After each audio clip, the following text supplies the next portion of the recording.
So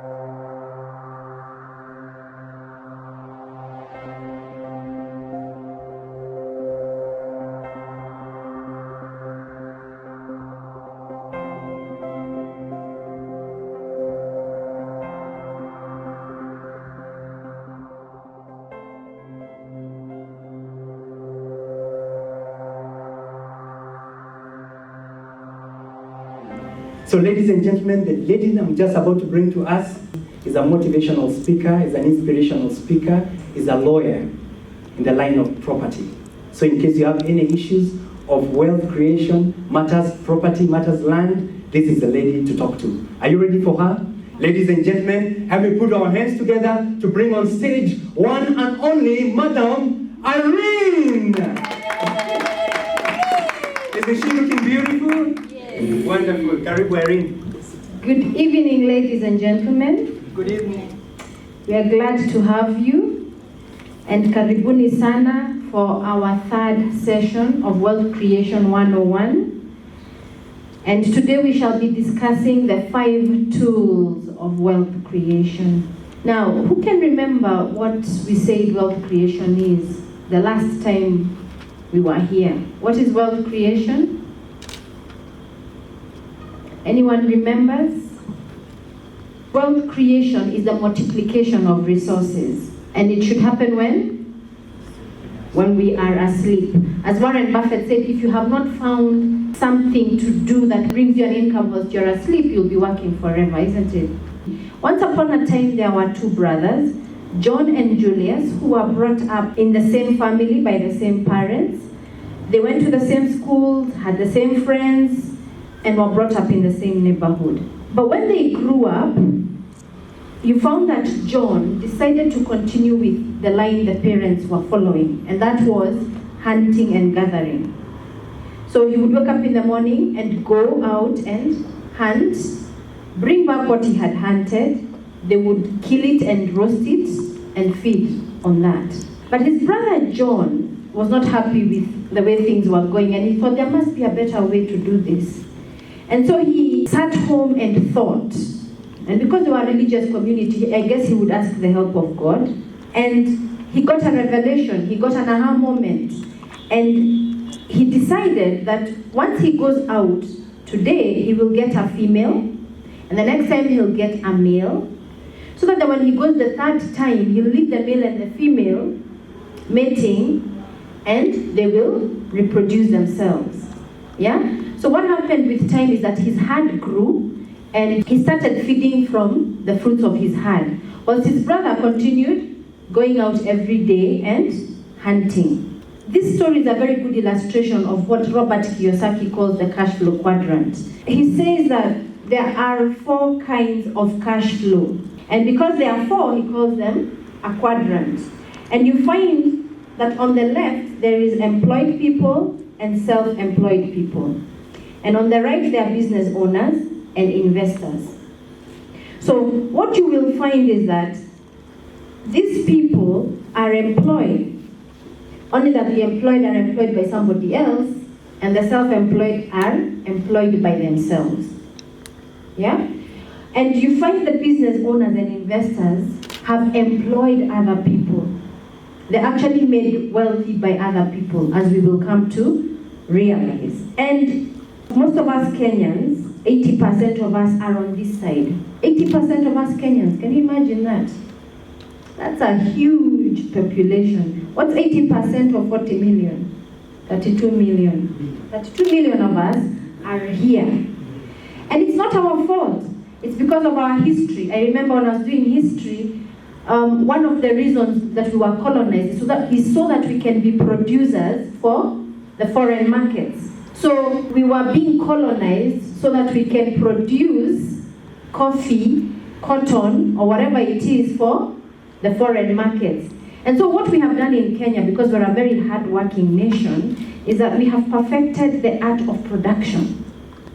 In fact, globally speaking, people love us. The international community loves us because we are hardworking and we produce. We have perfected the art of being employed or self-employed. However, we want the results of this other side. Yeah? You find people on the left are hardworking, they are producing, they earn. It doesn't matter how much you earn, you're going to spend it. They are consumers. In fact, economies depend on the people on the left. So that every economy that wants to grow is trying to increase the middle class people in its economy. Because their job is just to spend and spend. And did you know something? They are taxed the most. They are the most highly taxed people. However, because we are educated and we watch YouTube and we watch TV and we watch movies and we're in the global community, we all want the benefits of the right-hand side, which is fine living. We want to pay less tax, isn't it? We want structures and systems that earn for us whilst we are not there. But the only difference between the people on the left side and the right-hand side is simply our mindset. And so today we're going to cover the 5 tools of wealth creation which touch on your mindset. Long time ago, the 36th president of the United States of America was called Eleanor Roosevelt. He became president for the first time in 1933. During the Great Depression, things were really bad during that time. In fact, that was during the First World War. And he was somebody who believed in the human brain. Everybody in America had given up hope. In fact, there were 13 million unemployed people. But because he believed in the power of the mind, he kept telling his people, this great nation will endure as it has endured, will revive and prosper. The only thing we have to fear is fear itself. And so he kept motivating and encouraging his people. In fact, he would appear on radio very often at a particular time in the evening. And he would talk to his people one-on-one because he believed in the power of the mind. And as a result of that, people started doing even better and reducing the number of unemployed people that there were. And what happened is that he was elected again in 1936, in 1940, and in 1944. In other words, he's the longest serving American president ever because the people believed in him and he was giving them hope. In fact, one of his common saying was that man is not a prisoner of their fate, but a prisoner of their mind. He believed in the power of the mind. He encouraged people to use their mind. Now, on computers, we have KB, MB, megabytes, then there's GB, gigabyte. Exactly. And then did you know there is PB? Petabyte. Exactly, petabyte. And the human mind is made up of 2.5 million petabytes.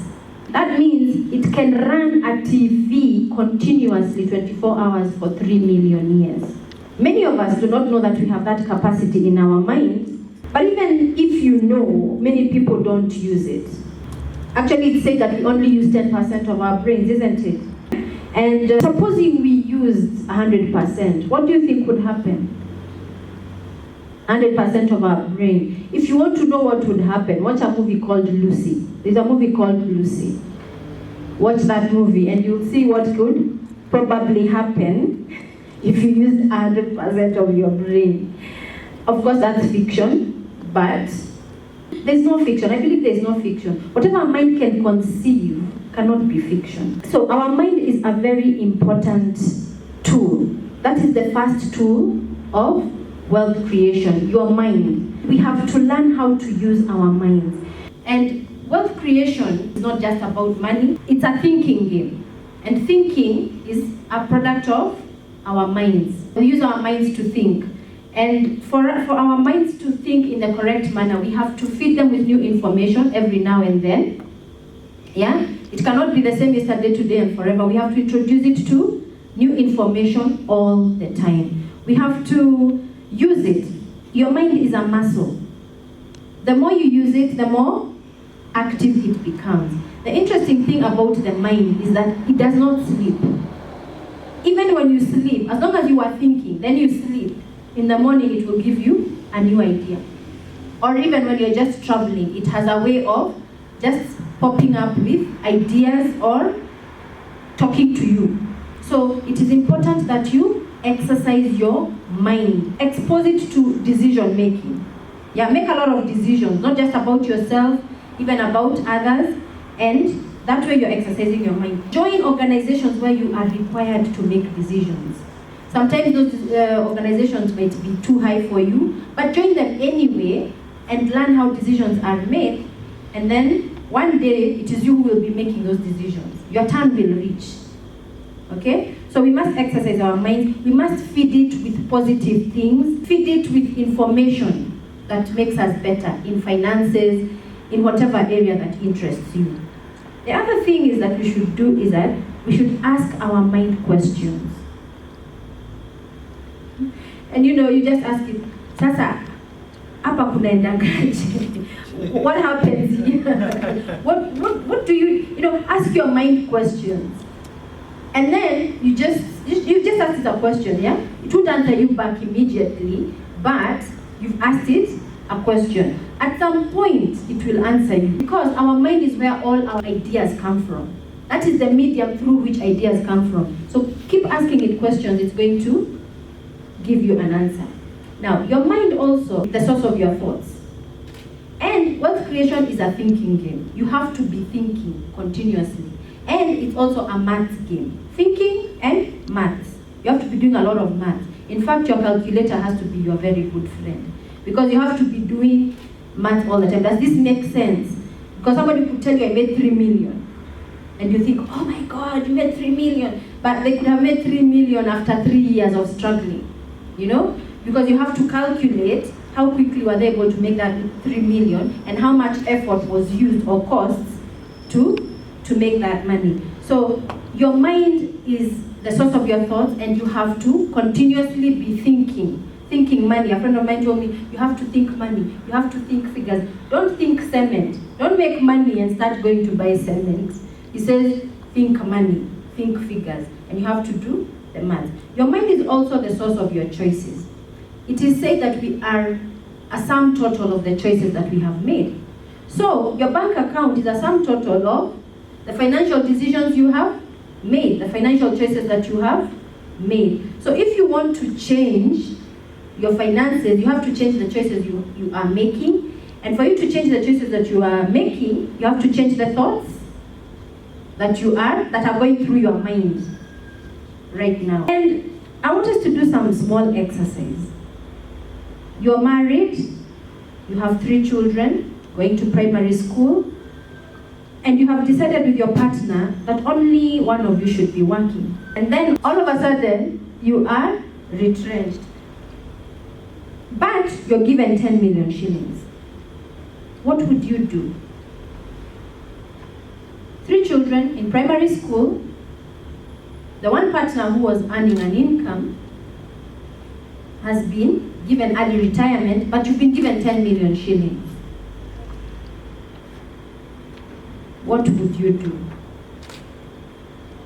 10 million shillings is a lot of money, and 10 million shillings is not a lot of money.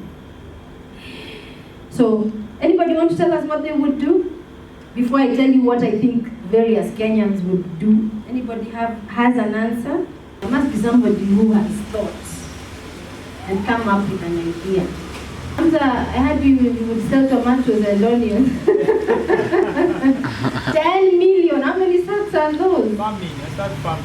Or you start farming, all 10 million per? No, 1 million or 2 million farming. 1 million, 2 million farming. The other 8? 2 million transport. You put it in the transport business? Yes. 2 million and the Mombasa. Raha. I travel across Africa to exposure. Exposure. I don't have to. Sasa hizo ni 6. 4 million. Sasa umebaki na 4. 1 million ziko watoto watatu. Like 1 million for 1 million nikiweka kwa nini? Nikiweka kwa school fees. Lakini pia naweka na gamble, naweka 1 million for school fees. Ni kugamble tu. 1 million pia 500,000 nalisha maskini. 500,000 na pia mama. Umeanza You're a very, 9.5 yako. you're a very generous person. I can see. Anyone else? Mm-hmm.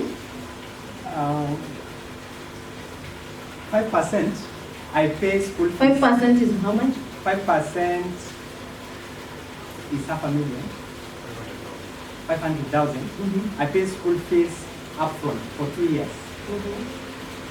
Then 20% nalipa madeni zile kwa 20% is how much? 5%, no, 20% is 2 million. I pay all my liabilities. Then 40% I invest in an income generating activity. Which is? For now, there is real estate Mm-hmm. and there is transport industry. Mm-hmm. Then 5% upkeep, that's another $500,000. Then napeleka kwa kanisa. Asimsikie 10%. 10%. Mm-hmm. Then the remaining 20% I invest in short-term, risk-free investments. Like? I could think of treasury bills, treasury bonds. Shares are also quite risk-free in the long term. Alafu imeisha yote. Good. How much cash flow will be coming from your business? Will you have daily cash flow, weekly cash flow, monthly cash flow? Yes, for the daily cash flow, my travel. Yeah, the travel company will be bringing that. Mm-hmm. Then for the monthly, the real estate will be bringing that. Mm-hmm. So I have for monthly, I have for daily, I also have for annual. Mm-hmm. Yeah. Good. Now, most Kenyans, their answers would revolve around those two answers. But I want to give you another 3 different kind of scenarios which revolve around that. And we want to also consider the incomes. So the first couple decides to buy a house of 10 million. And the house, they rent it out, and the house brings them 45,000 per month. But then they live now on a smaller house of 10,000. Now, I want to talk about incomes. They've rented this house out for 45,000 per month. Per year is 540,000. In 10 years, that's 5.4 million. Where will they get money for their school fees, their transport, their rent, and how much is all that coming to? By the way, I had done the maths for that whole scenario. Rent for this couple before the retrenchment was 30K. Food was 12K. Transport was 20K for the 3 children going to school, the husband and the wife. That was coming to a total expenditure of 62,000. So, when you've bought a house of 10M, rent is 45,000 per month, will you be able to meet your expenditures? But you have an asset, you don't live there, actually you can't afford to live there. Yeah? And in 10 years, it will bring you 5.4 million. The other couple decided to buy land for 2 million, build 4 2-bedroom houses at 6 million, and did the finishing with another 2 million. So the 10 million came to an end. And they were renting each room for 15,000. Each 2-bedroom for 15,000, therefore. So they were getting 60,000 per month. In a year, that is 720,000 shillings. In 10 years, that is 7.2 million shillings. How much effort has gone into building these houses? You have to look into how much effort has gone. You need to monetize your effort and time spent trying to get these things. So it obviously has cost more than 10 million. Because 10 million are for tangible stuff. What about your time and money? And yet you're getting 7.2 million at the end of 10 years. at least you'll be able to meet your expenditure, because you can reduce the food and the rent and the whatever, depending on your circumstances. And you can live in one of the houses. What about if you invested it in shares or T-bills and bonds where you get an 8%? One couple decided to do that. They took 1 million for their expenditure, but the other 9 million they put in T-bills and bonds and shares in the money market, where they were getting 8% per annum. How much did they get? 8% per annum? You're the one with a calculator, Joel? The 9 million. For the 9 million. And then in 10 years it will be 7.2 million. Now, which couple do you think made the wisest decision of the three? Even though this particular one is doing 7.2 and the one for building the rental house is also doing 7.2, which couple made the wisest decision of the three? Couple three. Couple three. Why? They say that the value of a shilling today is not worth the value of a shilling tomorrow. Yeah. Then couple one invested in a house. The payback period for that house is 18 years. They're going to recoup the 10 million in 18 years. Yeah. Then couple two is going to recoup that money they invested in the house in 14 years. Yeah. But couple three still has the money to continue enjoying, to continue investing. In case there are other short-term opportunities that arise, they still have the liquidity. They still have the capital intact. Yeah. So do you see wealth creation is a mind game? You have to be thinking which is the best and effective way to multiply. You just don't use your money because there are opportunities being, you can hear about all these opportunities that are being sold all over the place. You have to think whether it's going to multiply or add your money and not subtract or divide. Yeah? So your mind is a tool that can make you money or can lose you money. In fact, it is said that you can make or lose money in one place. And that is your mind. Yeah?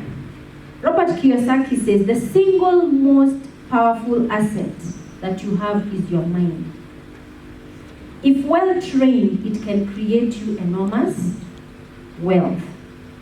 So mind is your number one tool, which is in your possession. And you know the interesting thing, all human beings are born with a mind. All, whether you're Caucasian or Asian or African. And there is no brain or mind that is better than the other at birth. They are all the same. The same matter with nothing, with no information in it. The changes start happening, the differences start happening from day one of birth. What you are exposed to, what you go through, that is where the change starts happening. From the minute you get out of that hospital where you are born, that's where the changes start happening. But we do not have the control. Between ages 0 to 18, we don't have the control. But after that, we can decide to use our mind as a tool. Tool number 2 is your money. How do we treat our money? Do we have any employed people here? Hamza, you're employed. What do you do with your money when you get it? How long have you been working? For 3 years. You have a budget? I don't have like a budget. When I get like the money, I just decide what to do with it then. At that point? Yes. Whatever is burning, that's where you spend? Yes, and then, I grew up in the informal settlements in the ghetto. And getting money was not something that, even seeing money at times, something that you don't see it every day, even in the house. So when you get when I was growing up as a young man, I would have like I sleep at a friend's, and then I eat at my mom's. So I will have like 100 shillings and just put it in the wallet and not use it for a whole week or for 2 weeks. So I think up to date I still have some of these traits, that I can have money and just put it somewhere and maybe be afraid to use it because I think I lack. Yes. So you don't spend your money a lot? Yes, it depends. Depends with, there are some things that are easy buy for me, and some things that I don't buy easily. What about your first salary? What did you do with it? Your first salary? I bought a mattress. Were you earning 5,000? Surely a mattress. I started working as an actor in a CPO, in a community-based organization. So the mattress that I had gotten from a friend. So in that month we had done like several shows. So I got like 5,000, 5 to 8,000. I don't remember quite well. So I bought my first mattress and some things. Wow, that was very sensible of you. When people get their first salary, they spend it on food, good life, they just spend it carelessly. So you are a very wise young man, I can see. So when people receive money, they do not plan for it. They just spend it easily. And there's a story that is told. Once upon a time, there was a man. He was very rich, was the richest man in his region, long time ago. And he was not born rich. He had actually worked towards being rich. And because he had all this wealth and his children had grown, he only had one son. And he thought, if I give this wealth my son, he's just going to squander it. So he called his son and told him, you know what, son? I have this wealth, but I need you to go away for 10 years. I need you to go out and become a man for 10 years. And I'll give you two things which I was never given in my youth. I'll give you this sack of gold, and I'll give you this sack of wisdom. So the son took off. And when the son took off, he started with the money. If you've never had your own money, when you get your money the first time, you're like, what? You just go out and spend it. So he started with the money, he met with some guys, and those guys told him, and by the way, he had also been given slaves and horses by his father to help him as he went away to another country for 10 years. And he met some other guys in the ship, and they were talking about horse racing and how he can make some money. And he joined them. And he lost a lot of money during that horse racing activity. He was later to realize that the people who were actually telling him to get involved in this horse racing were brokers. Yeah, they were also going to get a cut from the money he was going to lose. Then that one was over. As he went on with his daily business, he came across another young man from a rich family. And he thought, oh, this guy will click because he comes from a rich family. And this young guy started telling him, oh, I want to go back to my country and get some money. But in the meantime, they found a business they could do together. And what happened is that the guy eventually went back to his country, but after the business they had started had run down, and this guy had no money. And because he was the son of a rich guy, he had no skills and training. He thought he was going to inherit. So he had no skills to get a job, to get employment. What happened is that he sold his slaves and he sold his horses, and he was left with nothing. He just thought to himself, well, now I can't give up. I can't go back to my father because my father believed in me and told me to go and become a man. So he decided to get a job for organizing slaves. He had that experience because he came from a rich family, they had slaves. So he was given that job, but because of what he had gone through, he started becoming thrifty. Oh, because before he got that job, well, now he had nothing completely. He decided to read the wisdom his father had given him. And when he read the wisdom his father had given him, he realized if he had read the wisdom before, he would not have lost all that money the way he had lost it. So when he got the job as a supervisor of slaves, he started saving his money slowly. And he would not spend a lot of money like the other young men around him. He would not go to the pubs and the lights. So he kept saving. And one day, one guy noticed that, how comes you don't spend a lot? And this guy asked him, do you have some extra money that you have aside? Because you know, the king is building some wall of the city, but they do not have the gates. So we are planning to put our money together with some rich other guys and go get some gates. So do you want to chip in? And the guy said, yeah, I have some money to chip in. So he chipped in what he got, and they went, got the gates and the key they brought back, and he made some money from that. And from there, he was able to make more money by getting, these men continued calling him for more businesses to partake of them. So that way he increased his money, and after the 10 years, he went back to his country, and he was narrating this story to his father. And you know what he told his father? He told his father, I'm bringing back this sack of gold. Let's assume he was given $1 million. So he brought back a sack of $1 million shillings, gave it back to his father to return what he had been given. Then he gave the father another sack of gold to replace the wisdom he had been given, because that wisdom really saved him. And that wisdom was that you must save. There were the 5 rules of money, and the 5 rules were that you must save 10% of all that you earn. Because if you keep saving 10% today, next month you save 10%, it will be now much more. The money starts feeling warm and it starts growing. The second rule was that you must employ your money. You must put your money in places where it can multiply, where it can add. The third rule is that whilst you're investing your money, you must ensure you have done your research, and these are people who know what they are doing. So you don't go to the butcher and tell him you want to buy shares, because the butcher only knows about meat. You must do your research and find out who deals with what.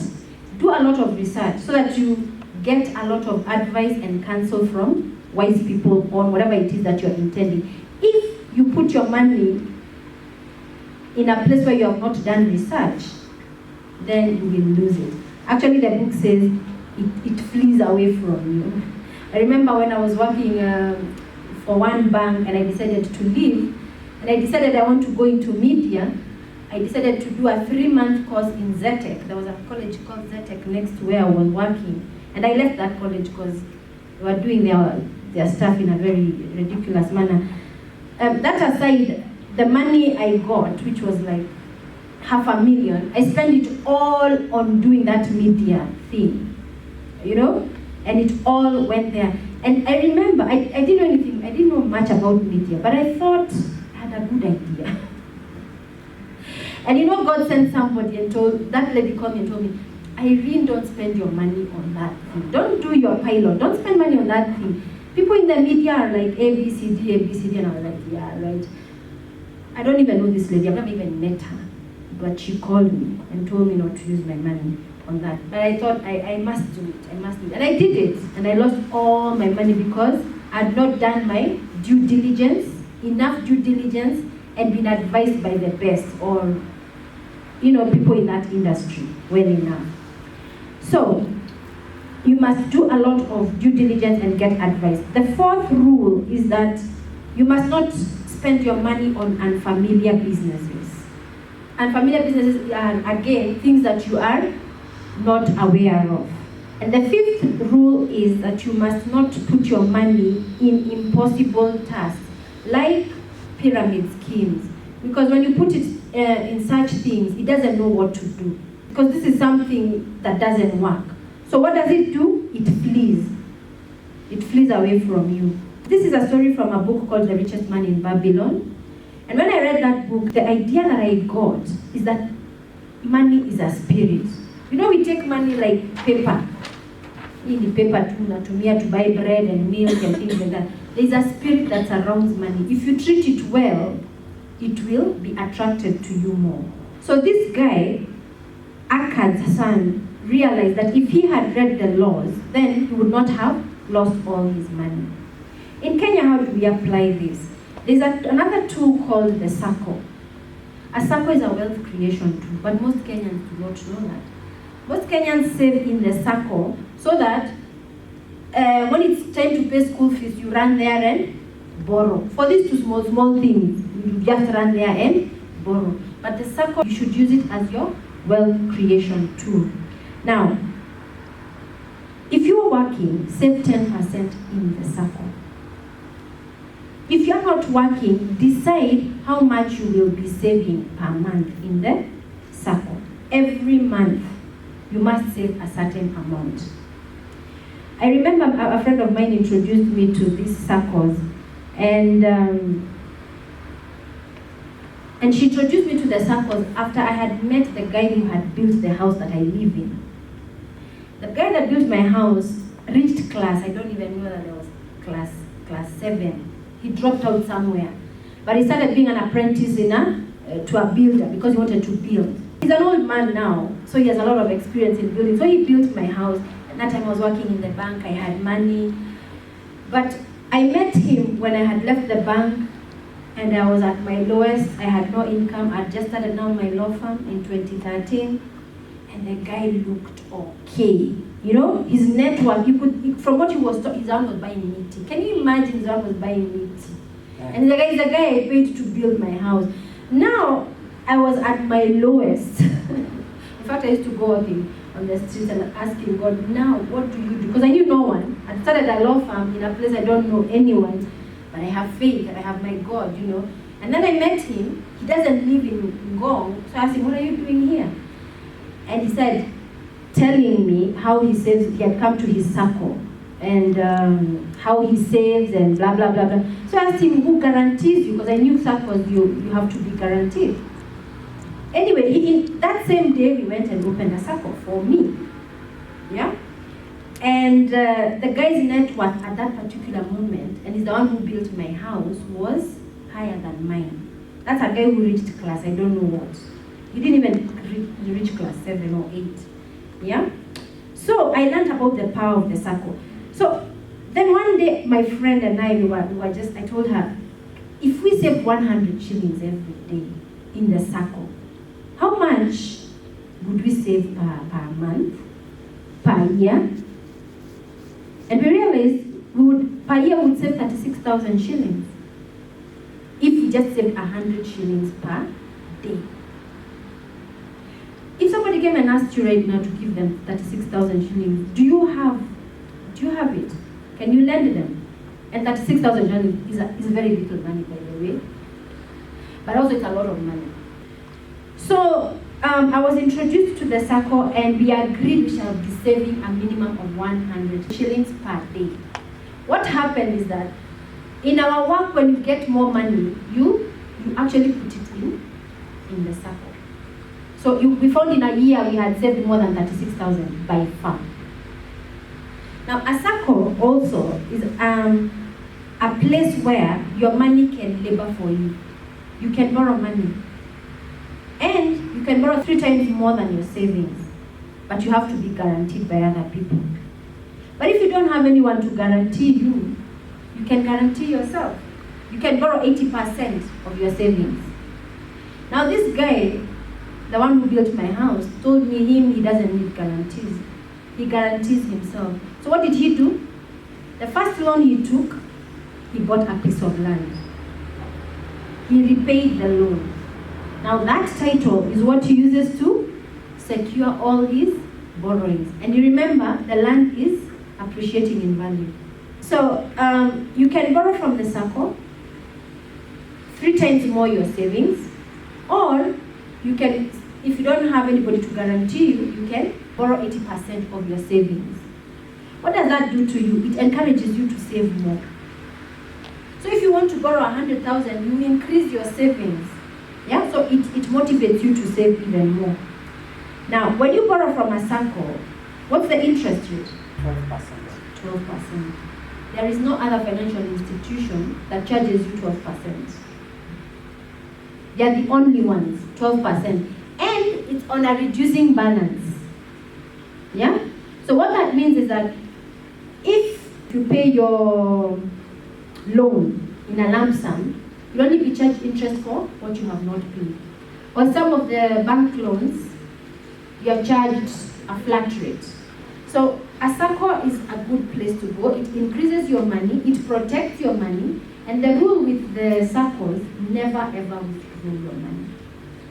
Never ever withdraw. You can reduce how much you're putting, maybe because you've been retrenched or something, or lost your job, or your business is not doing very well, but don't remove that money from there, because that is money that your people can inherit. And the Bible says, a righteous man leaves an inheritance for his children.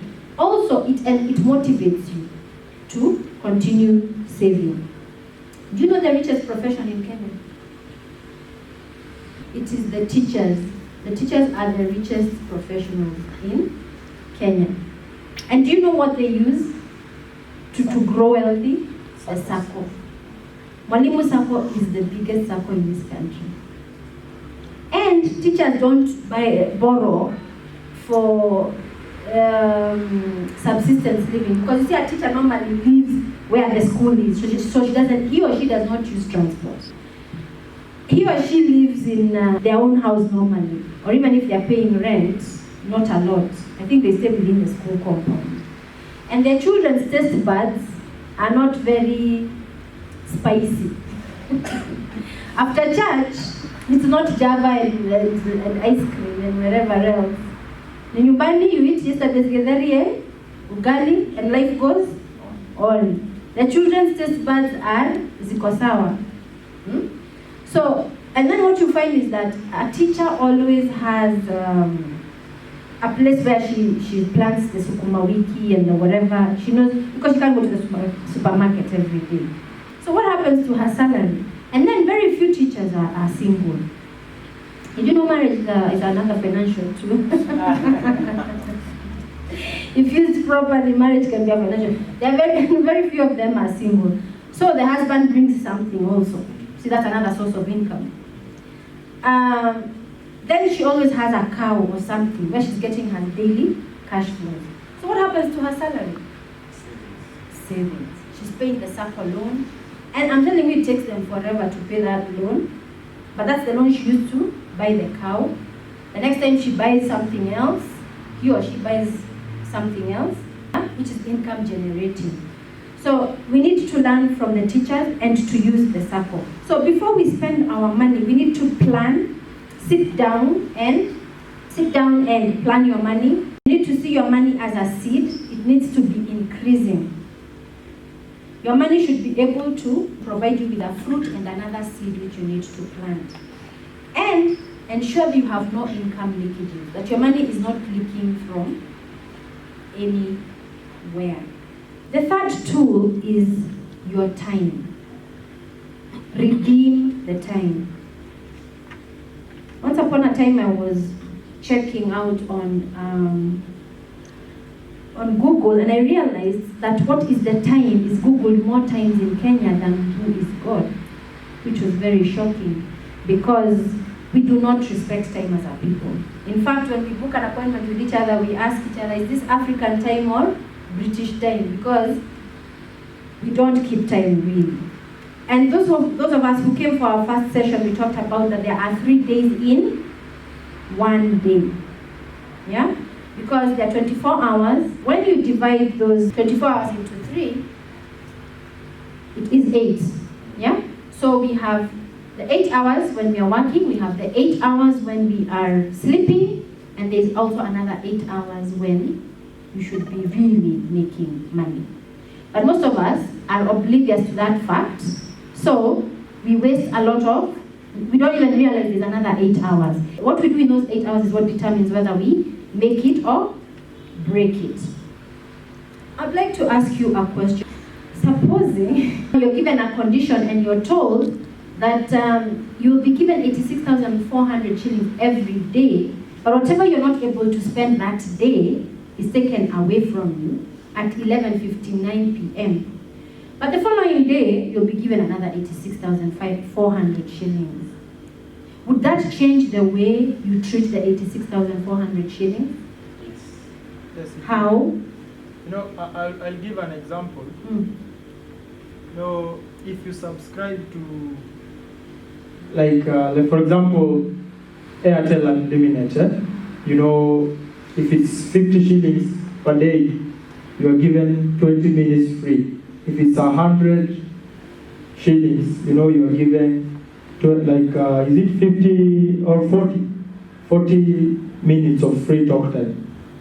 So if you know, like you say, if you subscribe today at 1, it goes up to tomorrow at 1. So you find that you try to use the free, you don't even maybe pay so much attention on maybe the SMS or the bundles, but the talk time you pay so much attention. You want to make sure by the time tomorrow 1 ticks, you use the 20 minutes free. So such that, for example, if it's me, and this is me, if it's 12, and I find that I have not used like 8 minutes, I like peruse through my phone book and find people who have not called in a long time, and maybe just pick a conversation, you know. And when the time reaches and maybe it goes off and I have like 10 minutes or 8 minutes, it really feels so bad. So I think this is so mind-provoking. So you become intentional. When Yes. you know that it's going to get finished, you become intentional on how you use that which has been given to you. Yes, true. Isn't it? Yes. And now that's the same with us, because we are given 86,400 seconds every day. Yeah? But you find, because we are not intentional on how we use it, we just let it slip away, because no conditions are given to us. And that's very bad, because time is a tool that we are supposed to use for wealth creation. If you waste time, then you're wasting like your whole life, really. There's a book called The Billionaire Mind by Anderson Scott. And on the 15th chapter, it talks about the attitude of wealthy people on time. And they say that time is their most precious resource. You know, they don't value their cars and their houses and their corporations as much as they value their time, because it's irreplaceable. You cannot replace time. They can get more cars, they can get more houses, but they cannot get more time. But we here, on the other hand, are very good at wasting our time. What do you communicate when you're late for anything? You know what you communicate? You're communicating that you're more important than those people that were waiting for you. You're communicating that that meeting wasn't so important to you, that those people are not important. You're communicating that whatever it is you are going to discuss also is not important. You're sending a very bad message to the people that you are going to meet when you're late. However, we do not have to be late, because we can work with time. So, for example, if you have an appointment tomorrow and you know where you live, you know and you know whether you're using public means or private means. So you know how many hours it would take you from point A to B. You need to work with time and calculate how long it would take you. And for example, for me, every night before I sleep, I decide what time I'm going to wake up, depending on where I'm going. And if I'm going to Nairobi for, let's say, to court, I have to leave my house at 5:30. I would rather reach Nairobi early by 6:30 and be reading a book and enjoying the air of Nairobi, but not be late, because that time you have time to relax and to think. Also, we need to learn how to plan our time. That is the purpose of diaries, to help us plan our time in advance. And in Kenya, you find that we wait a lot. We're always waiting for somebody, because most people don't keep time. So we're always waiting for somebody, or we're in traffic jam. And normally you spend about 3 hours in traffic. to and from work. What do you do during that time? What do you do with your time? Are you doing anything to help you become better, to expand your brain, to expand your mind, to help you become a better person? Or you just are watching the Nairobi cars, and sometimes like I would sleep from Kenyatta all the way to Ngo? What do you do with your time during traffic? You need to plan your time. The richest guy under 40 in Africa, Mohamed Dewji, who is 40, and actually he's 39 right now, but he's from Tanzania. He runs a company worth $1.3 billion. He was in an interview and he was asked, so how do you spend your day? And he could be able to tell how he spends each minute from the minute he wakes up, from 5 a.m. And that's how we're supposed to be with our time. We need to plan our time so that we know in advance what we need to do. The other thing we need to do to redeem time is consider time as money. It is normally said time is money, and we think that's a cliche, but not quite. I have a friend called Jane. Jane is a PA in a relatively large company, and she earns good money, but somehow her salary was not enough. So, she decided to register for a course. And when she registered for that course, the first exercise they were given was to get rid of all the income leakages in their salary. So she did that exercise, but she still realized that her money would still not be enough to buy her a house or to take her on holiday with her kids the way she wanted to. So she still had problems. And she decided that she needs to get a better paying job. But she could not get a job. So one day, she decided to share this with a friend of hers, and that friend asked her one simple question.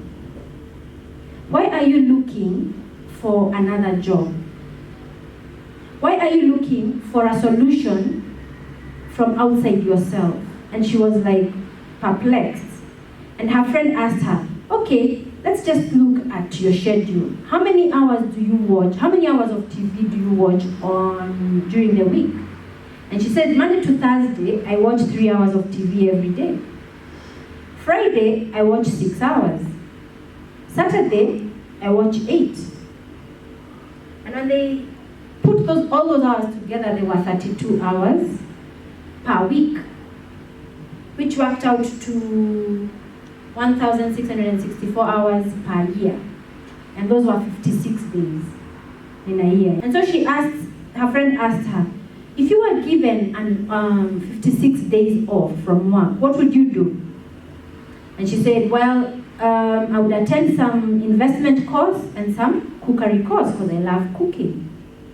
And so they decided talking about the cookery, and she realized she can actually be doing cookery courses on Saturdays. So on Saturdays, she would wake up early and go for the cookery classes.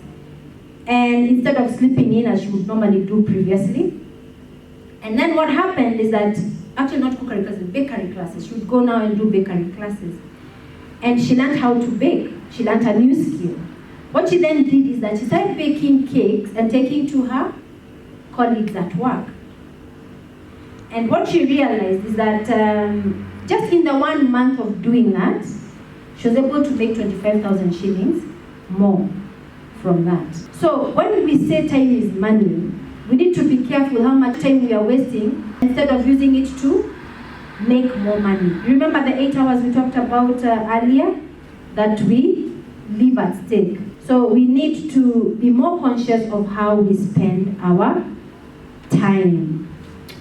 Now, the fourth tool, before I go to the fourth tool, is that you need to come up with rules to manage your time. And one of the rules you can make is, for example, no relatives and friends during working hours. I know we are very social beings, we Africans, but you know how much time they eat, how much time they take. That affects your work. So that is one of the rules that you can come up with. Or, before you do any activity, ask yourself, is this an income-producing activity or a non-income producing activity?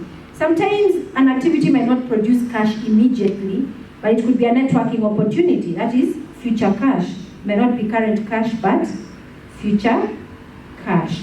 The fourth tool of wealth creation is people. Have you ever considered people as a wealth creation tool? In my culture, we have a saying that says, people are, I guess it means people are wealth. It means people are wealth, yeah? If you want to be wealthy, you need to hang around people. And I guess so because the big companies, the more people you reach with your business or your service, the more money you make. I guess that's why also God created families, so that we can learn how to deal with people from when we are very little. Now, people can make us or break us. Yeah, people can make us or break us. I remember when I started, I just come from the corporate world. Now I'm in Mashinani, and I don't know how to deal with people in Mashinani. And I met a friend, and she told me, when you get a customer, treat them so well that they will come tomorrow, that they will not think of going anywhere else. In fact, I think if there was a medal for the lawyer who laughs the most or smiles the most, I would get it. Because I know I went somewhere else and we were told, tell somebody in 2 seconds what you do and how you do it differently from your competitors. And I thought, and I said, the one thing I said, and I'm a lawyer who gives you a smile. And that just like caught people off guard, because people have this mindset of lawyers. But anyway, my friend told me, treat your clients very well. Treat them like friends, because tomorrow they will come back, and they'll come back with other friends. And I've seen this working, because between January and April, business is normally very slow. But do you know who supports my business during that time? Old clients. Those old clients that I dealt with before are the ones who then help sustain our business during those 4 months. So people are very important. In big companies, they call it customer service. They have a customer service department. They spend a lot of money training people on how to treat people, and it's big business. I remember when I was working for the bank, they took us, all of us, they took everybody for a customer service training. So I guess they wanted all of us to be good at customer service. And one thing I remember was key. By the way, that course was being done by a Mzungu from South Africa. And he kept telling us, we are in the people's business. Yeah, we're in the people's business. Why? Because people are the people who bring you wealth. It's people, God uses people to bring you wealth, and they are a tool. So we need to learn how to treat people. And so one of the things that one can do is learn people's skills. Those are one of the things that you can do, that you learn people's skills. Also, there are personality types. It said there are personality types and personality temperaments. You've heard of sanguine, melancholy, choleric, and phlegmatic. Yeah? Those kind of temperaments. But I also heard psychologists characterize people according to color. And they characterize people according to 4 colors. And that is blue, green, yellow, and red. And I just want to read something small so that you might know where you fall in. Huh? So the blue people are fun-loving, bright, spontaneous, and generally jovial. Blue people are the type that lives for the moment. They are extremely sociable and outgoing and like to be out in the sun. Is that you? Are you a blue? A green, people in this category are rational and calculated thinkers. They try to research exhaustively before deciding on something and refrain from making rash decisions. They are natural cynics and are usually skeptical of other people's motives, probably because they do not trust their intuition as much as established facts. That's the green. And the red is confident, challenge-oriented, competitive. These are probably the 3 most appropriate adjectives to describe red individuals. They tend to hang out with fellow achievers despite their many insecurities and their strong desire for approval. And the yellow, they are the most personable among the 4 types. They are extremely loyal and very good team players. They value honesty and integrity and are very family oriented. So, are you a blue, a green, a yellow, or a red? Yeah?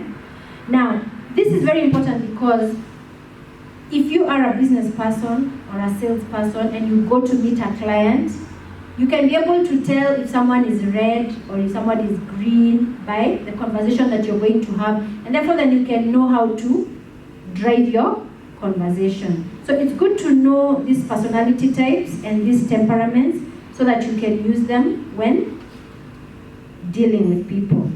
The final tool, and I know you will all be surprised, is God. We call him different names. He's called God, he's called Yahweh, he's called Lord, he's called Allah. It depends on whatever religion that you're in. But the success formula is being multiplied by doing equals having. Our being is our mind, our emotions, and our spirit. So we have talked about the mind. We must develop our mind. We must develop our emotions, emotional intelligence. But we must also develop our spirit. Our spirit is also another way of creating. It's another tool for creating. Once upon a time, I was watching a documentary about the Rastafarians when I was in university. And I was so keen because I could not understand how a whole group of people could decide a former president of Africa is their Jesus. So I watched it keenly. And when I watched it, I realized that all us humans have the Spirit of God dwelling in us. And when that part of us is not taken care of, we have this yearning and we cannot quite tell what it is. And I realized that the Rastafarians were not satisfied with Christianity, they were not satisfied with Islam, they were not satisfied with all the religions that they were finding. So they felt a void in them. But somehow, I don't know who came up with that idea. So my observation was that these people felt a spiritual void and they decided to form their own where they felt comfortable with. Yeah? Is there something you want to say? Yeah, I heard that it had not rained for a very long time in Jamaica. And then when Haile Selassie just set foot in the airport, it rained. Oh. Now they say he's the Messiah. There you go. And then again they love the struggle. You know, even if you listen to their songs, the way they talk, everything is a struggle. Mm-hmm. And he's among Ethiopia is one of the 2 countries in Africa that were not colonized. Yes. So because of the struggle again and those 2 reasons, that's why they think he's a god. Yes. So what I got from that documentary is that the Spirit of God lives in each one of us, and it yearns to be nourished and to relate with us. And what do we need to activate that spirit? We need to feed that spirit. Just as we feed our mind, we need to feed that spirit. Whatever religion you belong to, you need to read the word of your religion. You know, you need to follow the principles of your religion, but you need to feed your spirit. The other thing you need to do is exercise it. That is by practicing your faith. You can meditate, exercise, you can meditate, and get involved in various activities, whichever your religious institution proposes. The other thing is also you need to ask questions. You need to ask your spirit questions, because when you read the Quran or the Bible or whatever religious book that you have, some things you don't understand. So you need to ask God, what did you mean here? What am I supposed to do here? You know? And you also need to have personal meetings with God. because where you relate, just the two of you, not in church. Church is when you're all of you, but you have your own time with him. My best time is normally when I have 2-3 days alone in the house, no music, no TV, no whatever. Of course, lately that is impossible, but I find that at the end of those 2-3 days, I have some great revelation that comes from within. You know, you just have a revelation that you don't know where it comes from. Yes, you'll hear people saying, just recently had atheists registered in Kenya. The first time we've ever had atheists registered in Kenya. And they had a very huge party last weekend. But I never watched the news, so I can't even comment about that. But as a wealth creator, you have to be very careful in what you believe in. You must also be very observant, because we have all experienced this. God and divine intelligence is about experience. It's you who knows what you have experienced with him. It's not somebody else telling you about it. You know, there are times when people refuse to give you your promotion, or when there are people refuse to give you what is rightfully yours, or there are times when people refuse to give you documents that you need and it's in their power to give you. But then when you surrender it to divine intelligence, and then at one point something happens, something that nobody else had control over. Who do you attribute that success to? You can only attribute it to divine power. So my recommendation to you is that you work, try very hard to work with this power called God, this power called divine intelligence, this power called Yahweh, this power called Allah. We work with it because it's for our good. I mean, they know people that you don't know. They know who's who. They know everything. So we need to work with them. And also, you've heard of this statement: he was at the right place at the right time. What are the chances of you knowing where to be at the right time? When is the right time and when is the right place? But divine intelligence has a way of guiding your steps so that you're at the right place at the right time. So as a wealth creator, it is good to work with everything in our possession. I hope you realize that of all the things, how many are created with human hands? Of all the tools that we mentioned today, how many are created with human hands? Of the 5. No. People are created with human hands. Are you paying attention? Only money. Only money. Only money is created with human hands. All the other things are created by God or divine intelligence at our disposal. In other words, everybody has it. But even money, everybody has it. Because if you have 10 shillings, you have money. It's just how you use that money.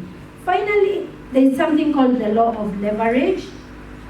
And the law of leverage is where you achieve maximum results with least effort. And this is where now you use other people's minds, other people's time, other people's resources, other people's money.